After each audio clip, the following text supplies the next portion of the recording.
2 Temmuz 1937 sabahı pilot Amelia Earhart ve seyirsefer görevlisi Fred Noonan dünyanın etrafını dolaşmak için son ayaklardan biri olan Lae Yeni Gine'den ayrıldı. Bir sonraki varış noktaları 4000 kilometre uzakta Pasifik Okyanusu'nun ortasında yer alan Howland Adası'ydı. ABD sahil güvenlik botu Itasca, dünyaca ünlü pilot Amelia'yı karşılamak için küçük ve ıssız mercan atölüne doğru yola çıkmıştı. Ama Amelia bu adaya hiçbir zaman ulaşamadı. Bulutlu gökyüzü, hatalı radyo yayınları ve çift motorlu uçak Electra'nın hızla azalan yakıtı yüzünden Itasca uçakla olan iletişimini kaybetti. Ünlü pilot Amelia Earhart o günden sonra hiç görülmedi. Peki onlara ne oldu? Yazılıp çizilen yüzlerce komplo teorisi vardı. Ama yıllar sonra ortaya çıkan bir fotoğraf Amerika'da şok etkisi yaratacak, Amelia Earhart dosyası yeniden gün yüzüne çıkacaktı. Electra'dan gelen son mesajdan yaklaşık 1 saat sonra sahil güvenlik botu Itasca, uçaktan gelen aktarımlarla ilgili ilk varsayımlara dayanarak Howland Adası'nın önce kuzeyine sonra da batısına doğru ilerledi ve arama çalışması yaptı. Ancak Amelia ve uçağına ait hiçbir iz bulamadılar. ABD Deniz Kuvvetleri hemen arama çalışmasına katıldı. 3 günlük yoğun bir çalışmanın ardından Howland Adası'nı ve yakınlardaki her yeri taradı ve alanlara ekipler gönderdi. Kayboluşun üzerinden bir hafta geçtikten sonra 40 yıldan beri ıssız olan Garden Adası'na doğru yöneldiler. Uçaklar ada üzerinde aşağıda herhangi bir insan izi var mı diye gözlem yaptılar. Garden Adası ile ilgili son raporlarda şunlar yazıyordu. Burada yerleşime dair işaretler görünüyor. Ancak daireler çizip yakınlaşmamıza rağmen herhangi bir yanıt alamadık. Sanırım yanıldık. Burada kimse yok gibi görünüyor. Adaya bir sürat teknesi ve deniz uçağı yanaştı. Bayan Earhart'ın uçağı bu lagüne inmiş ve yüzerek karaya çıkmış olabilirlerdi. Bu arama çalışması yetkililere Garden Adası'nın şekil ve boyutunun yanlış kaydedilmiş olduğunu gösterdi. Bir diğer donanma yönünü tamamen okyanusa çevirmişti. Uçak sulara düştüyse şu an içindeki pilotlarla birlikte yüzer durumda olabilirdi. Ama olmadı. Resmi arama çalışmaları 19 Temmuz 1937'ye kadar devam etti. Sahil güvenlik, hava ve deniz aramalarıyla 2 haftada 4 milyon dolarlık bir arama çalışması yürütmüştü. Bu o zamana kadarki ABD tarihindeki en maliyetli arama çalışmasıydı. Fakat her ne olursa olsun o yıllardaki çalışmalar oldukça ilkeldi ve hatalı bilgiler ve varsayımlar yüzünden genelde sonuçsuz kalıyordu. Uçak gemisi Lexington, savaş gemisi Colorado, Japon deniz uçağı Kamoi ve Itasca 390 bin kilometreyi kapsayan yaklaşık bir haftalık bir çalışma yürütmüşlerdi. Deniz kuvvetleri ve sahil güvenliğinin eşi benzeri olmayan bu çalışması hiçbir sonuç vermedi. Earhart, Noonan ve Electra'ya ait hiçbir fiziksel kanıt bulunamadı. Resmi arama çalışması bittikten hemen sonra Amelia'nın eşi George bir arama çalışması finanse edip Pasifik adalarına yoğunlaştı. Temmuz ayının sonlarında 2 küçük tekne Phoenix, Noel, Fenwick ve Gilbert gibi adaları aradı ancak onlar da herhangi bir iz bulamadılar. Dönemin resmi raporlarına göre uçağın yakıtı bitmiş, Pasifik'e düşmüş ve 2 isim de boğularak can vermişti. Kaybolduktan 18 ay sonra mahkeme emriyle Amelia Earhart resmi olarak ölü ilan edildi. 1940'ta İngiliz yetkililer Garden Adası'nın ücra bir kısmında kısmi insan iskeletleri keşfettiler. Bir doktor kemiği inceledi ve bunların bir erkeğe ait olduğu sonucuna vardı. Daha sonra kemikler kayboldu. O yıllarda adli antropoloji bilimi emekleme aşamasındaydı. Kemikleri inceleyen doktor özel bir eğitim almamıştı. Yani kendisine verilen işi yapabilecek nitelikte değildi. 1989'da tarihi uçak kaybolmalarını araştıran bir kuruluş, Amelia ve Fred'in Garden Adası'na acil iniş yaptığı ve bir süre sonra bu adada kazazede olarak yaşayıp daha sonra öldüğünü açıkladı. ABD donanmasına ait uçaklar da Amelia kaybolduktan kısa bir zaman sonra buraya gelmiş, bir insan yerleşimine dair izler bulduklarını rapor etmiş ancak daha sonra yanıldıklarını yazmışlardı. Kuruluş, İngilizlerin bulduğu iskeletin ölçümlerini analiz ettiklerini ve bunun büyük olasılıkla Amelia'ya ait olduğunu da iddia etti. 2018'de Tennessee Üniversitesi antropologları da analizleri bulmuş ve kuruluşun açıklamasını doğrulamışlardı.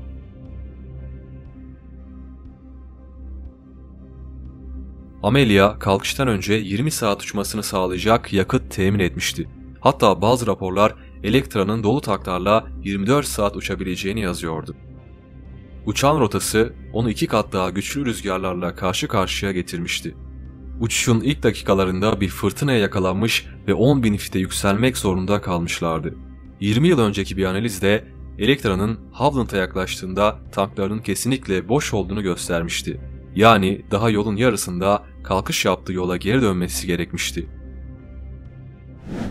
O günlerde radar, GPS veya hava durum uydularından önce bir kokpitin içi çok farklı görünüyordu.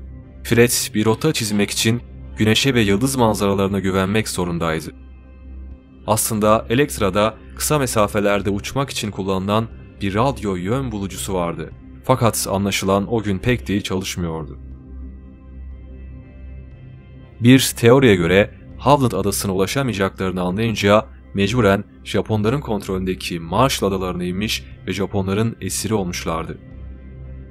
Japonlar onları Tokyo'nun 2300 kilometre güneyindeki Saipan Adası'na götürmüş ve casus olduklarını düşündükleri için onlara işkenceler yapmışlardı. Bu yıllarca devam etmiş ve en sonunda son nefeslerini vermişlerdi. Bu iddia ne kadar doğru olabilir? İddiayı destekleyen düşünce, Amelia'nın gerçekten de casus olduğu ve görevinin dünyanın etrafını dolaşmak değil, Pasifik'teki Japon takimatlarını gözetlemek, rapor tutmak ve uçurmak olduğuna dair bazı kanıtlar. Ancak kayboldukları gün Pearl Harbor saldırısından yaklaşık 4 yıl önceye denk geliyordu ve o yıllarda Japonya ABD'nin düşmanı değildi. Amelia Saipan'da ölmemiş de olabilir. Serbest bırakılmış ve başka bir isim altında ABD'ye dönüp hayatına öyle devam etmiş olabilir. Çünkü bu iddianın akıl hocaları New Jersey'de yaşayan Iron Bollum'un Amelia olduğunu düşünüyorlardı.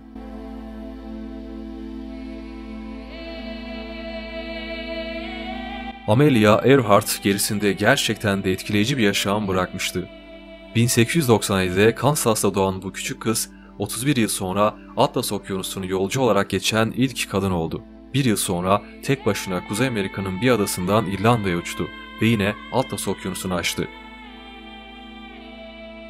Bir yıl sonra tek başına Kuzey Amerika'nın bir adasından İrlanda'ya uçtu ve yine Atlas Okyanusu'nu aştı. Çocukluğunda içindeki macera ruhunu dizginleyemezdi. Her gün mahalleleri keşfetmek için yola çıkar, kız kardeşiyle birlikte ağaçlara tırmanır, fare avlar, kızağıyla uzun saatler geçirirdi.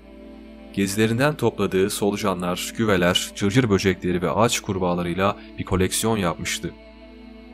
1918'de İspanyol gribi Toronto'ya vardığında Amelia bir askeri hastanede neredeyse günün 15 saati çalışıyordu. Hastalanınca hemşireliği bıraktı. Kısa süre sonra yolu Toronto'daki bir havacılık fuarına düştü.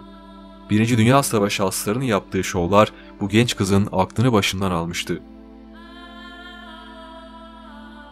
Bir yıl sonra ilk uçuş deneyiminde ilginç bir deneyim yaşamak için $10 vermiş ve 10 dakikalık gökyüzü ziyareti yapmıştı. Amelia o gün için şunları söylüyordu. Yerden sadece 200 veya 300 fit yükseldiğimde uçmam gerektiğini anladım. Sadece 10 dakika sürmüştü ama her salesesi aklıma kazınmıştı. Havadayken korkacağımı düşünüyordum.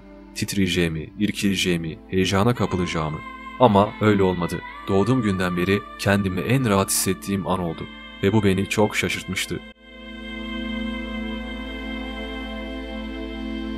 Amelia'nın havacılık aşkı ilk zamanlar için platonik bir aşk gibi duruyordu. Ailesinin durumu iyi değildi. Herhangi bir okula yazılması imkansız görünüyordu. Amelia fotoğrafçılık, stenograf, sekreterlik ve hatta kamyon şoförlüğü gibi işler yaptı ve $1000 gibi o zamanlar için iyi bir para biriktirdi. İlk uçuş dersini aldıktan 22 ay sonra 4300 metre yükselen ilk kadın pilot oldu ve alanında dünya rekoru kırdı. Mayıs 1923'te pilot lisansı alan 16 kadından biriydi. 1928'de 20 saat 40 dakikayla Atlantik'i geçen ilk kadın pilot da yine oydu. Amelia, George Putnam'la kaybolmadan 6 yıl önce evlenmişti. 1936'da Amelia'nın dünya çapında bir uçuş planı yapmasında George'un etkisi büyüktü. O yıllarda birçok isim dünyanın dört bir yanına uçmuş olsa da Amelia'nın planı farklıydı. O kabaca ekvatoral bir rotayla 47.000 kilometre uçacak ve en uzun uçuşu gerçekleştirecekti. Ünlü uçak şirketi Lockheed bu rekor denemesine sponsor oldu. Electra 10E'ye birçok ek yakıt tankını dahil etmek için gövdede kapsamlı değişimler yaptılar. Öyle ki çift motorlu tek kanatlı bu uçak uçan laboratuvar olarak isimlendirilmişti.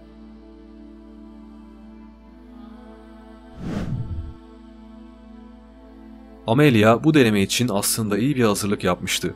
Ancak yine de bunlar yeterli değildi. Bu tür denemelerin birçok olası felaket senaryolarına karşı A, B hatta C planları olmalıydı.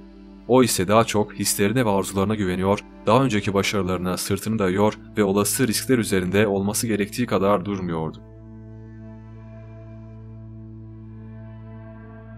Amelia'nın ilk navigatörü yani seyir sefer görevlisi Başkan Roosevelt'i Avrupa'dan getiren geminin kaptanı Harry Manning'ti.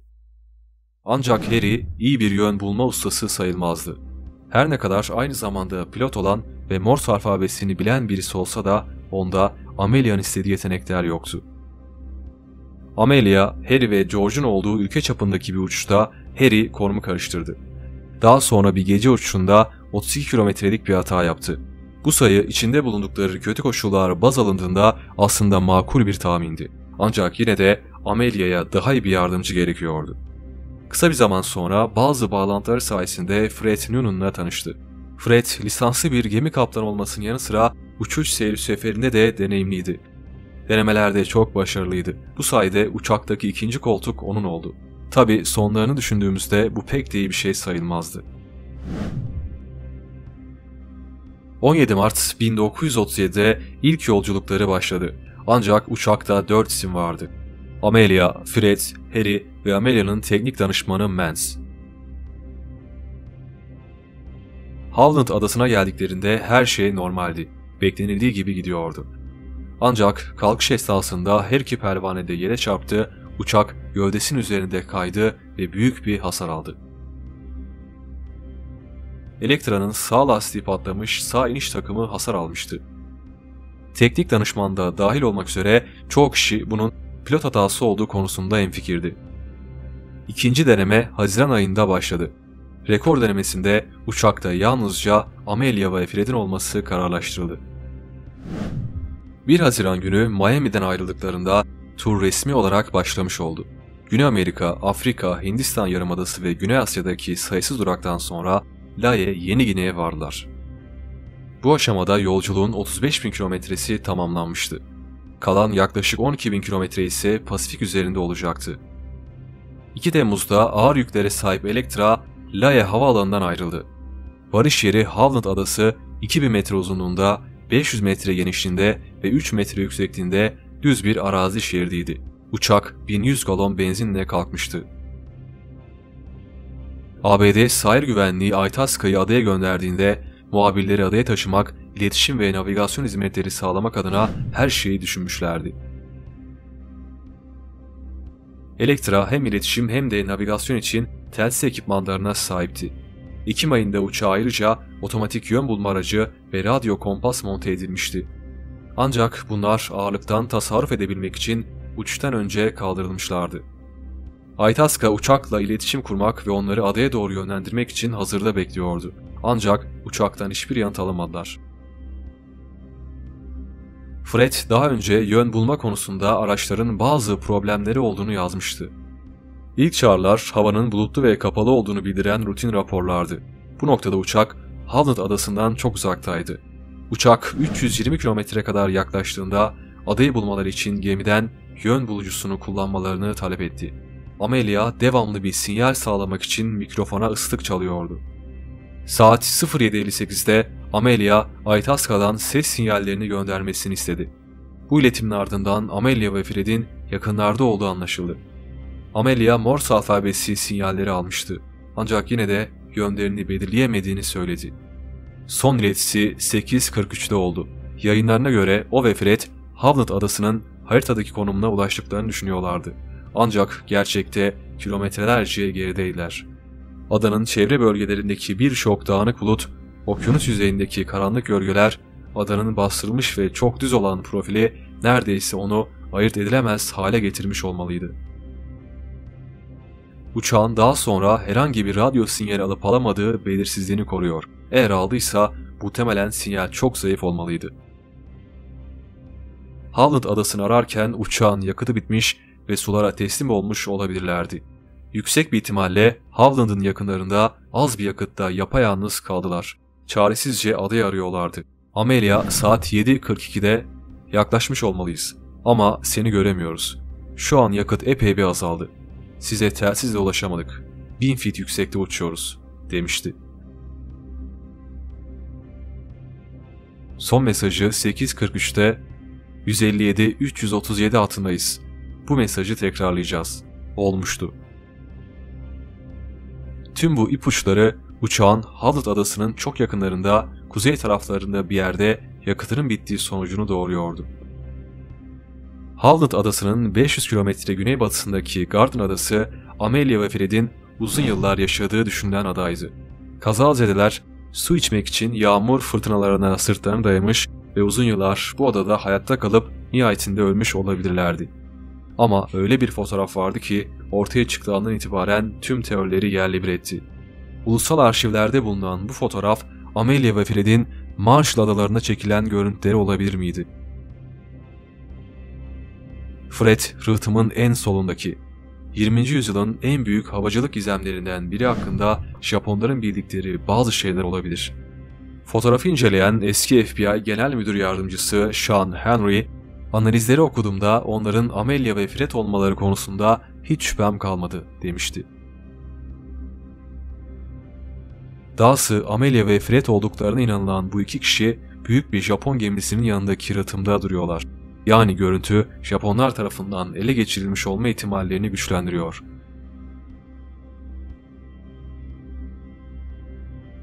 Burası Jaruit Limanı olabilir. ABD Hava Kuvvetleri Amelia kaybolduktan 7 yıl sonra bu alan üzerinde 30'dan fazla bombalama operasyonu düzenledi. O yüzden fotoğrafın bu 7 yıl içerisinde çekilmiş olması yüksek bir ihtimal. Yüz tanıma konusunda uzmanlaşmış adli tıp analisti Kent Gibson da onun büyük olasılıkla Amelia olduğunu söyledi. Tahminlere göre Japon askeri gemisi Kosumaru'ya binip bilinmeyen bir yere gittiler. Bu belgede Donanma İstihbarat Dairesi'nde bulundu. Amelia'nın Marshall Adalarında mahkum olduğuna atıfta bulunuyor. Ayrıca 1960'larda bu adada Amelia'nın uçağına ait olduğu düşünülen 2 tane metal parça bulunmuştu.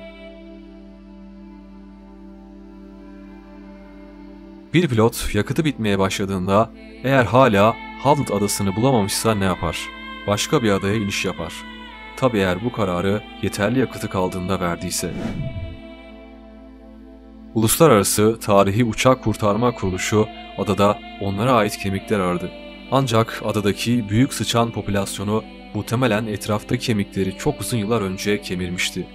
Ayrıca tropikal sıcaklıklar kemiklerin korunmasını zorlaştırırdı. Yanıtları bulmaya çalışan tarihçi Richard Gillespie 7 milyon dolar ve 32 yılını harcamıştı. Kemik analizlerini modern adli tıp uzmanlarını incelettiğinde %99 ihtimalle Amelia olduğunu öğrendi. Sonuçlar beyaz bir kadın olduğunu, Pasifik adalarında yaşayan insanlardan olmadığını ortaya çıkarmıştı. Richard, Elektra'ya ait olduğu düşünülen uçak parçalarına da erişmişti. Ezilmiş, çizilmiş alüminyum levhaların Amelia'nın uçağına ait olduğu konusunda hiçbir şüphesi yoktu. Parçaları Kansas'ta restore edilen bir Elektra ile karşılaştırmış ve tam oturduğunu ispatlamıştı. Daha sonra metalurji uzmanı Thomas Edgar'dan parçaların %98 Amelia'nın uçağına ait olduğunu gösteren bir rapor almıştı.